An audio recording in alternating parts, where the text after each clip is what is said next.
So let's Okay. start with some of the submitted questions here. Um, so one of them is, when you first start seminary or, whatever you're doing, it's very easy to be motivated for that, like first semester or first year. And then you realize like, I'm in this for the long haul. Life is happening. It's very easy to become unmotivated. How do you stay motivated? Well, on one level, it ends up being not that much different than anything else that we do. It's just there is something about anything you start that's new that you voluntarily start. You're not just having to do it. Virtually anything that you start that's new that you volunteer to do and wanted to do, you're going to start off like up here, right? And then after a while, this sort of, everything sort of loses its shine and sheen after a little bit of time, right? And then it becomes, I'm going to sound like a broken record. I think at that point, it becomes applying all the stuff that we claim to believe biblically and theologically, applying that to our studies. We do have a tendency, I don't mean you, we have a tendency to talk about things like, living by faith, or talk about things like loving God and loving others, and talking about things like sanctification, perseverance. We talk about those sort of like, and preach them and teach them all the time, but often we don't apply them to our studies. And so I think it's important that we always come back to the fact that, every single thing that we do has to always be from beginning to end, sort of absolute trust and reliance, belief that God is who he says he is going to do what he says he's going to do, right? So one of the ways that I try to motivate my students, they think I'm joking. Everybody wants to know what God's will is for their life. That I get that question maybe more than any question. And what we almost always mean is, tell me what I'm going to do in the future. Like, seriously, when we think of God's will, the Bible hardly ever talks about it that way. But when we think of God's will, what we think is, what does God want me to do as soon as I'm done with what I'm doing now? Because clearly, this is just a thing I'm doing now. The next step is doing God's will, right? That's just the flat out. We think of God's will as like some sort of heavenly ways app, right? That's going to tell us where we're going in the future, right? And with no sort of, it sounds sort of, with no sort of thought about what we're doing now. That sounded like Yoda, but whatever the case, when he's talking to Luke, right? And whatever the case, he actually is talking to Obi-Wan. Why Luke? Never mind. Whatever the case. So the first day of class, I asked students, "Are you interested in knowing God's will for your life?" And of course, they all are. I'm like, well, I can't give you a comprehensive roadmap of the future of God's will. And the thing is there's not one available for you anywhere you're looking. So that's maybe disappointing. But the good news is this. And then I'll say, but first, let me ask you some theological questions. Do you believe in God's sovereignty? They all say yes. I'll say, do you believe in God's providence? They all say yes. I said, do you believe in living by faith and not by sight? And they all say yes. I'm like, okay, let's put it to the test. And then I'll say, look at your syllabus. There's God's will for your life. Because unless you, so in other words, if we don't believe that God is actually sovereign and providential, and we're called to live by faith every day into everything, things we do, then we don't practically believe it. We just say, we do believe it, right? But the thing is like, I don't know what I'm going to do next week, but I might know that God has given me this thing to do today. It might not be the most exciting thing, but you know what? Lots of days are not the most exciting thing. And we have to be, honestly, I know this sounds, I'm not trying to sound trite or something. And I'm not saying that the doctrine of sovereignty is only about you doing your homework. I'm just saying it's not about less than that either. And so, if you believe providentially that God has put you in this MDiv program, then what you have to do is you have to every day come to him and trust him to give you what it takes to complete the job that he has given you.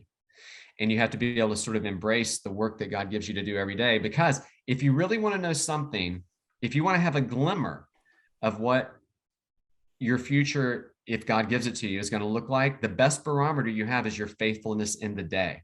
That's the very best thing. right? And so, again, this sounds sort of just theological and philosophical, and I don't mean to just sort of launch off. But really, I think that's the thing, is we have to every day, it's gonna get difficult. There's gonna be days you're like, I just finished one course, and for some reason this term didn't even have a week between. It was like a weekend that just happened recently. Sure, I have to check with the online people about why that happened. And so, honestly, I think we just kind of have to apply. And then the other thing is, like, you have to be motivated for love of God and love of others.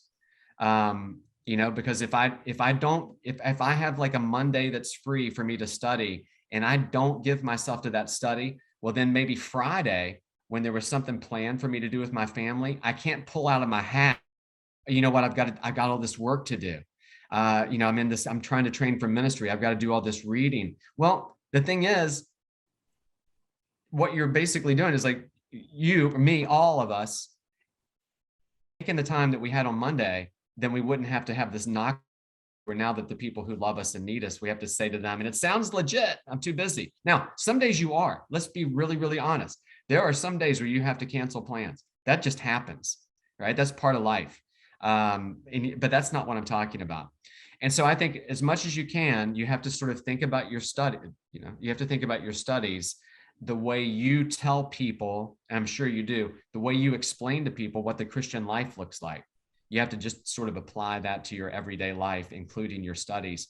And you have to live by faith, right? Because studies are sometimes a trial, right? And a burden, and sometimes we do start to count blessings as burdens. I get that, but sometimes it's a lot to carry on top of everything else. But you know what? Every trial that we come across is sort of leads us at a crossroads.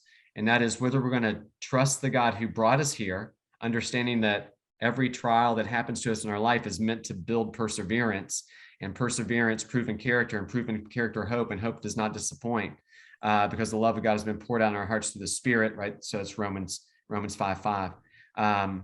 We have to understand that's at work all the time. What do you need to get through trials? You need perseverance. How do you get perseverance? By going through trials, etc. So I guess all I'm trying to say here is that we need to be able to apply these biblical and theological truths that we talk about constantly. We have to be able to apply those in the day-to-day of just sort of in the trenches doing book reviews or whatever else.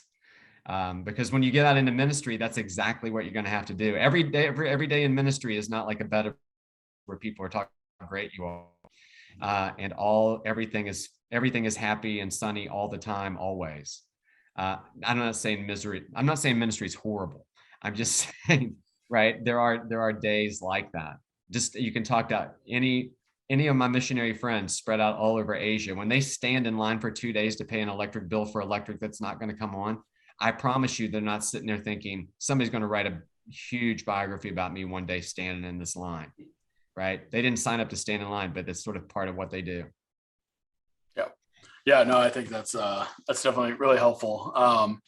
One thing that I've learned over time is that thinking of, like, not having motivation to study or get, some of the work done, that's like really the wrong way to think about it. Because like, just to hope that you're going to have this like internal motivation, like, oh, I'm inspired to, read this chapter of a book that I don't really want to read. Like that's the wrong way to think about it. But one thing I've really have found helpful as a student is to actually put concrete goals, like write them down, of what I need to get done on a certain day. Because so often I'll think, like, and I'll tell my wife, like, oh, I'm going to go study tonight, or I'm going to go study this morning. Well, like, what does that actually mean? And, and then you sit down and you're like, oh, I could read this, I could write this, I could get on my, and, when you have all these options, you just get on your phone, or you kind of check out, or just people watch at the coffee shop, or whatever you're doing.